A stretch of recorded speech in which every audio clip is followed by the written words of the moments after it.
जिल्ह्यातील ऐतिहासिक तथा शहराची जीवनवाहिनी खाम नदीचा पुनर्विकास करण्यासाठी आणि तिचे गतवैधतीला मिळवून देण्यासाठी आज मुख्य जिल्हा परिषदेचे मुख्य कार्यकारी अधिकारी विकास मीना यांच्यासह अनेक विभागांच्या अधिकारी कर्मचाऱ्यांनी अभ्यास दौरा केला।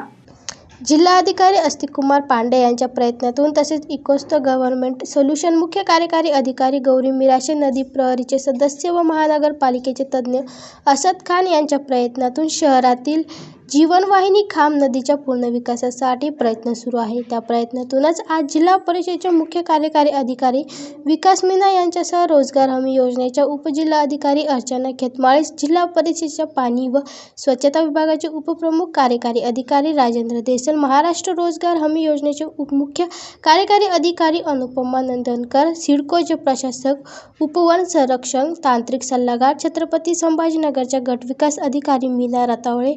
पैठणच्या गटविकास अधिकारी उषा मोरे, गंगापूर पंचायत समितीचे गटविकास अधिकारी सुहास वाघचौरे, संजय गायकवाड, राजेंद्र कांबळे, ज्ञानेश्वर जायभाय, श्रीमग डॉक्टर संजय वाघ, वैशाली जगताप तसेच अधिकारी, कर्मचारी व स्वयंसेवक मोठ्या संख्येने उपस्थित होते।